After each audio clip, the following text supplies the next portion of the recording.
Hello students, myself Jagruti Balubhai Patel, working as a lecturer in Prime Institute. We are discussing about the topic D3.js from the subject BE third year 6th sem, and this topic is related to the subject data visualization. The subject is related to the computer student BE third year 6th sem.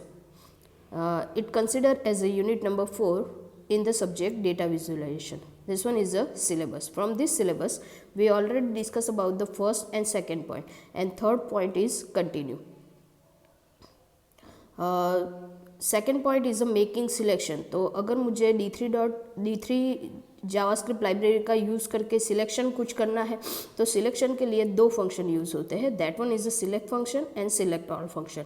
Selection is a one of the core concept of the D3.js. So selection, D3 has two functions to make the selection, which is a D3.select and D3.selectAll. D3.select क्या करेगा तो select the first matching element, while the D3.selectAll क्या करेगा तो select all the matching element और उसके ऊपर particular selector string apply करेगा जो आपने apply की होगी. ओके तो जो हम लोग सिलेक्शन अप्लाई करते हैं वो हम लोग तीन तरह से कर सकते हैं, using tag, using class name and using ID. तो on the basis of that D3.select की जो सिंटेक्स थी वो है D3.select देन एलिमेंट. अगर वो एलिमेंट उसे नहीं मिलता है सिलेक्शन के लिए, वो एलिमेंट अगर प्रोग्राम के अंदर नहीं है और सिलेक्शन के लिए नहीं मिलेगा तो वो एम्प्टी सिलेक्शन रिटर्न करेगा. अगर बहुत सारे एलिमेंट मिल रहे हैं उसी नेम के तो वो उसमें से फर्स्ट जो मैचिंग एलिमेंट होगा वो सिलेक्ट करेगा. This one is a program जो ऑलरेडी हमने डिस्कस किया है. देन सिलेक्ट ऑल क्या करेगा तो उसकी syntax this one D3.selectAll then element. वो क्या करेगा उसके प्रोग्राम के अंदर जितने भी जो मैंने एलिमेंट के अंदर पास किया है वो एलिमेंट के रिलेटेड जितने भी एलिमेंट हो गए सभी के ऊपर सिलेक्टर स्ट्रिंग अप्लाई करेगा. मतलब कि सभी पे वो सभी मैचेस पे वो स्पेसिफाई स्ट्रिंग अप्लाई होगी. तो उसके लिए ये एलिमेंट था. After that we discuss about the changing selections attribute. उसके दिस वन इज़ एक बार हमने सिलेक्शन कर लिया उसके बाद उसके ऊपर मॉडिफिकेशन करना है एलिमेंट के ऊपर तो using this following method we can done this. तो इसके रिलेटेड हमने already text, append, insert, remove, HTML and ATTR ये इतनी मेथड हमने ऑलरेडी डिस्कस की है. वन बाय वन देख लेते हैं. First one is a text. तो टेक्स्ट क्या कर रहा है, गेट और set the text of the selected element. तो यहाँ पे हम लोग पी टैग यूज़ कर रहे हैं, टेक्स्ट एलिमेंट का यूज़ कर रहे हैं. टेक्स्ट एलिमेंट के अंदर प्राइम कॉलेज लिखा है तो प्रोग्राम के अंदर पी नाम का एलिमेंट जहाँ पे भी होगा फर्स्ट मैचिंग एलिमेंट वहाँ पे जो भी लिखा होगा उसकी जगह पे प्राइम कॉलेज लिख दिया जाएगा. Then next one is a append. Append क्या करेगा तो पर्टिकुलर जो भी एलिमेंट के अंदर जो भी वैल्यू होगी वो एज इट इज़ रहने देगा और उसके एंड ऑफ द पॉइंट पे जाएगा और जो आप लोग अप्लाई करना चाहो वो कर सकते हो. मतलब कि जो भी पोर्शन है वो एज इट इज़ रहेगा. Next one is a insert. तो इंसर्ट क्या करेगा तो पर्टिकुलर जो भी एलिमेंट के ऊपर आपने वो अप्लाई किया होगा वो एलिमेंट के ऊपर वो वैल्यू इंसर्ट कर देगा. मतलब कि जो एलिमेंट ऑलरेडी अवेलेबल है उसके ऊपर कुछ अप्लाई नहीं होगा बट उसी के रिलेटेड दूसरा एलिमेंट क्रिएट करेगा और उसके ऊपर वो अप्लाई करेगा. ओके और remove function simply remove the element which you select using the D3 function. तो D3 लाइब्रेरी. तो D3.select करके आपने जो भी एलिमेंट सिलेक्ट किया होगा वो एलिमेंट डिलीट हो जाएगा. मतलब कि वो एलिमेंट का कंटेंट प्रोग्राम में से डिलीट हो जाएगा. तो इस तरह से रिमूव फंक्शन यूज़ होता है. And next one is the HTML function क्या करेगा तो सिंपली वो वैल्यू को इंसर्ट करेगा HTML पार्ट के अंदर. ओके और ATTR फंक्शन क्या करेगा तो ATTR फंक्शन के अंदर हमें नेम और उसका वैल्यू देना पड़ेगा. तो यहाँ पे मैंने एज अ नेम एट्रीब्यूट दिया है क्लास और क्लास का नेम जो है वो सी क्लास मैंने ऑलरेडी ऊपर क्रिएट किया था. तो ये जो एट्रीब्यूट वैल्यू है वो P नाम के एलिमेंट पे अप्लाई होगी. तो P नाम के एलिमेंट के अंदर मतलब कि P नाम के टैग के अंदर प्राइम कॉलेज ऑफ डिप्लोमा लिखा है तो वो prime college of diploma normally black colour से डिस्प्ले हो रहा था. बट अगर ये मेथड मैंने अप्लाई की है ATTR और उसके ऊपर क्लास C को अप्लाई किया है तो C क्लास के अंदर ऊपर देखो हेड पार्ट के अंदर C नाम का एक क्लास बनाया है और उसके अंदर कलर ब्लू रखा है. तो ये पूरा अप्लाई हो जाएगा P टैग के ऊपर. तो इस तरह से ये वर्क करता है. करता है। तो टेक्स्ट एलिमेंट का यूज़ क्या है, तो इट सेट गेट और set the text of the selected element. Append क्या करेगा, तो it add an element inside the selected element but just before the end of the selected element, मतलब कि वो भी selected element के ऊपर ही अप्लाई करेगा but end of the selected element। then next one is the insert। insert क्या करेगा, simply insert a new element, जो element है उसके ऊपर कुछ अप्लाई नहीं होगा बट वो एक नया ही एलिमेंट इंसर्ट करेगा जो मैंने d3.select से सिलेक्ट किया होगा और उसके ऊपर वो जो फंक्शन होगा वो अप्लाई होगा। देन रिमूव फंक्शन क्या करेगा, तो it remove the specify element from the DOM, मतलब कि वो सिलेक्टेड पोर्शन जो होगा उस पे से रिमूव कर देगा वैल्यू को। ओके, मतलब कि सिलेक्टेड एलिमेंट जो होगा उसकी वैल्यू वो रिमूव कर देगा। तो d3.select करके मैंने जो भी एलिमेंट सिलेक्ट किया होगा वो प्रोग्राम में से डिलीट हो जाए, फर्स्ट मैचिंग एलिमेंट। अगर मैंने d3.select all से रिमूव फंक्शन क्रिएट किया है तो सिलेक्ट ऑल के अंदर जो भी मैंने एलिमेंट अप्लाई किया होगा, मतलब कि वो आईडी हो सकता है, क्लास हो सकता है या तो टैग हो सकता है, तो उसके रिलेटेड जितने भी क्लास आईडी या टैग होंगे जो मैंने d3.select all से सिलेक्ट किए हैं वो एलिमेंट सभी एलिमेंट को डिलीट कर देगा अगर मैं d3.select all देन रिमूव करती हूँ तो। और d3.select क्या करेगा, फर्स्ट मैचिंग एलिमेंट को सिर्फ रिमूव करेगा। तो रिमूव फंक्शन क्या करेगा, तो simply remove the specific element from the DOM. Next one is a HTML. HTML simply inner HTML of a select. It set the inner HTML part of the selected element. और attribute क्या करेगा, तो attribute नाम की जो method है ATTR, उसमें हमें नाम पास करना है और वैल्यू पास करनी है। तो उसके रिलेटेड पर्टिकुलर जो attribute मैंने d3.select से पर्टिकुलर एलिमेंट जो मैंने d3.select से सिलेक्ट किया होगा उसके ऊपर वो एट्रीब्यूट अप्लाई हो जाएगा। तो ये 1 2 3 टोटल 6 मेथड ऑलरेडी हमने डिस्कस की है। This method is use to the modify the selected element value. Okay, this all method are use to modify the selected element value. तो ये 6 ऑलरेडी डिस्कस हो गई थी। आज हम लोग स्टार्ट करने वाले हैं property, then style and class method. Property method क्या करेगी, तो इट गेट और set an attribute on the selected element, मतलब कि पर्टिकुलर जो भी एलिमेंट सिलेक्ट किया होगा उसकी जो प्रॉपर्टी होगी उसकी वैल्यू वो सेट करेगा पर्टिकुलर एलिमेंट के ऊपर। उसके रिलेटेड हम लोग एग्जांपल देखते हैं। Here is the example. First of all HTML का प्रोग्राम है, तो HTML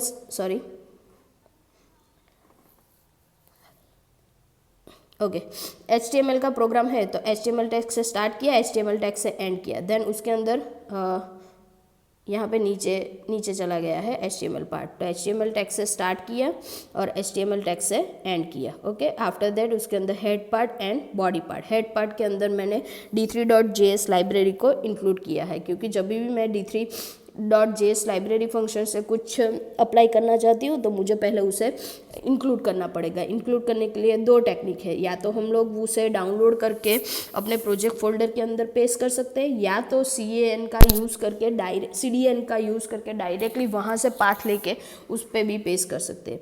ओके, तो यहाँ पे CDN का यूज़ करके पूरा पाथ यहाँ पे पेस्ट किया है। आफ्टर दैट बॉडी पार्ट के अंदर मैंने 2 P टैग बनाया है। दोनों P टैग के अंदर मैंने इनपुट टाइप चेकबॉक्स लिखा है फॉर्म टैग का यूज़ करके। ओके, फॉर्म टैग के अंदर जो चेकबॉक्स आता है ना, चेकबॉक्स क्रिएट कर, ये आपने HTML पोर्शन के अंदर ऑलरेडी पढ़ा हुआ है।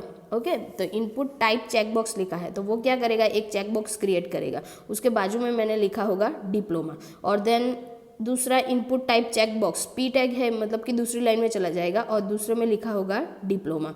ओके, और डिग्री, तो दूसरे में होगा डिग्री। तो इस तरह से 2 चेकबॉक्स क्रिएट करेगा और दोनों चेकबॉक्स के अंदर वैल्यू डाल देगा। First checkbox is consider as a diploma and second checkbox is consider as a degree. तो इस तरह से 2 चेकबॉक्स क्रिएट किए होंगे। ओके, तो मैंने अब देखते हैं कि स्क्रिप्ट में क्या लिखा है। तो स्क्रिप्ट में लिखा है d3.select इनपुट। तो इनपुट टैग को सिलेक्ट करना है, इनपुट एलिमेंट को सिलेक्ट करना है। तो इनपुट एलिमेंट 2 तरह के हैं, 2 है, तो उसमें से सिलेक्ट फंक्शन यूज़ किया है तो वो फर्स्ट एलिमेंट को सिलेक्ट करेगा। ओके, तो दिस वन इनपुट फर्स्ट जो इनपुट टैग है वो डिप्लोमा पे अप्लाई हुआ है, तो हमारा जो भी प्रॉपर्टी होगी वो किस पे अप्लाई होगी, तो डिप्लोमा पे अप्लाई होगी। ओके, तो सिंपली d3.select इनपुट, तो फर्स्ट डिप्लोमा पे वो अप्लाई हो रहा है। प्रॉपर्टी के अंदर मैंने एज अ नेम पास किया है चेक। एट्रीब्यूट की वैल्यू, यहाँ पे type is a attribute and checkbox is a value. तो उसी तरह से इनपुट के अंदर ये चेकबॉक्स की दूसरा एट्रीब्यूट भी है विच is a checked and true. Okay, तो मैंने एज अ नेम के तौर पे चेक लिया है और वैल्यू के तौर पे ट्रू लिया है, तो वो किस पे अप्लाई हो जाएगा, डिप्लोमा पे। तो यहाँ पे जो डिप्लोमा चेकबॉक्स है वो इनिशियली ट्रू होके आएगा और डिग्री वाला जो चेकबॉक्स है वो इनिशियली ट्रू नहीं होगा। नॉर्मली हम लोग जो जब चेकबॉक्स बनाते हैं तो वो खाली ही आता है, मतलब कि वो चेक करके नहीं आता है। बट अब ये प्रोग्राम जब हम लोग रन करेंगे तो इनिशियली जो डिप्लोमा का जो चेकबॉक्स होगा वो ट्रू होके आएगा और डिग्री वाला चेकबॉक्स चेक नहीं होगा। ओके, क्योंकि मैंने प्रॉपर्टी मेथड से उसे उसकी प्रॉपर्टी चेंज की है इसलिए। ओके, तो इस तरह से हम लोग प्रॉपर्टी मेथड का यूज़ कर सकते हैं। पर्टिकुलर एट्रीब्यूट का नेम लिखना है और उसकी वैल्यू पास करनी है। Next one is a style.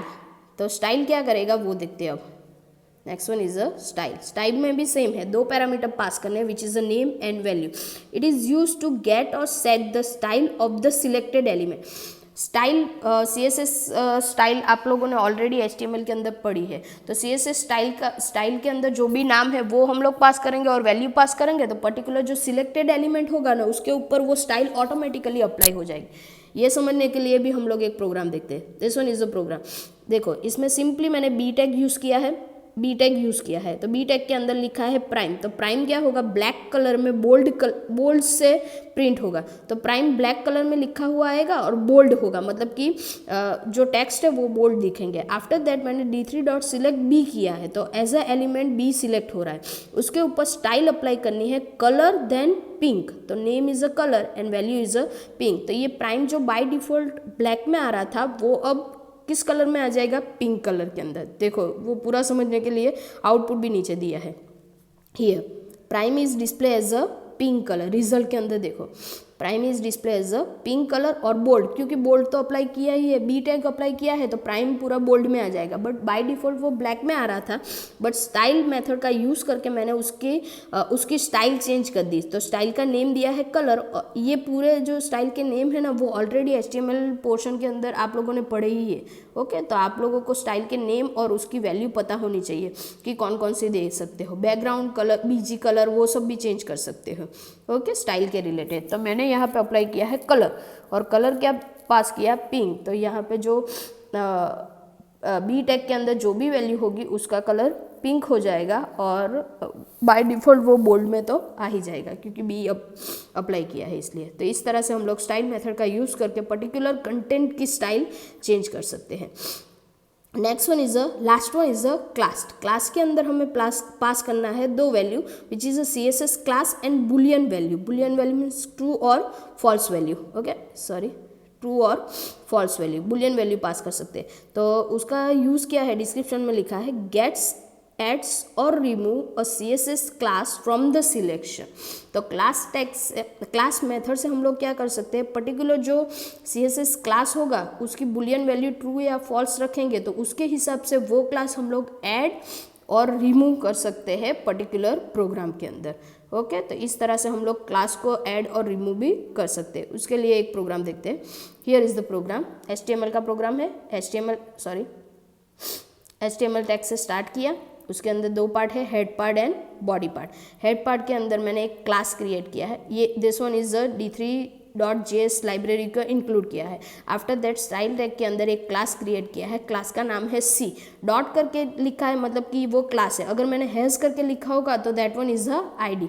Okay, तो एक क्लास क्रिएट किया है और क्लास के अंदर स्टाइल दी है कलर रेड, मतलब कि जो भी कंटेंट होगा उसका कलर क्या करना है, रेड करना है। ओके, तो सिंपली एक क्लास क्रिएट किया है जिसका नाम क्या है, C। After that body part के अंदर हमने कोड स्टार्ट किया, तो कोड के अंदर सिंपली लिखा है P टैग के अंदर प्राइम कॉलेज, तो वो बाय डिफॉल्टली ब्लैक कलर के अंदर आउटपुट के ऊपर डिस्प्ले होता। ओके, बट यहाँ पे मैंने ये P जो टैग है वो d3.select से d3.select से सिलेक्ट किया है, तो यहाँ पे p टैग्स d3.select फंक्शन से सिलेक्ट हो जाएगा और उसके बाद क्लास मेथड अप्लाई की है और क्लास मेथड के अंदर क्या लिखा है c, कौन सा क्लास, तो c, और उसकी वैल्यू क्या होनी चाहिए, तो ट्रू। तो c क्लास के अंदर मैंने कलर क्या रखा है, रेड रखा है, तो वो p टैग के ऊपर अप्लाई हो जाए। ट्रू रखी है मतलब कि प्राइम कॉलेज के ऊपर ये कलर रेड अप्लाई हो जाएगा। तो प्राइम कॉलेज जो बाय डिफॉल्ट ब्लैक कलर के अंदर दिख रहा था वो अब रेड कलर के अंदर दिखेगा। यहाँ पे रिजल्ट में देखो, यहाँ पे रिजल्ट में दिखाया है।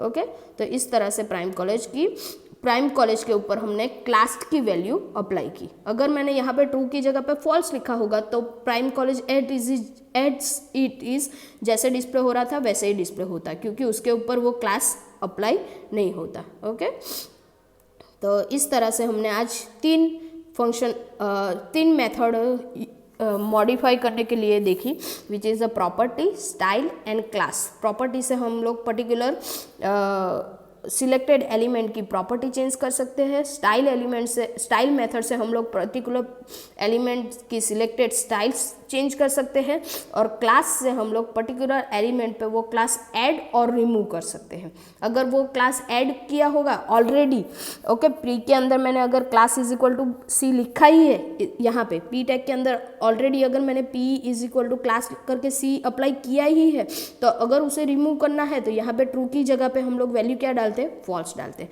तो using the class we can add or remove the CSS class from the selection portion। Okay, तो इस तरह से प्रॉपर्टी, स्टाइल और क्लास अप्लाई होता है। तो यहाँ पे हमारा चेंज इन सिलेक्शन एट्रीब्यूट का कॉन्सेप्ट कंप्लीट होता है। वो सिंपली यूज होता है पर्टिकुलर सिलेक्टेड एलिमेंट की वैल्यू को मॉडिफाई करने के।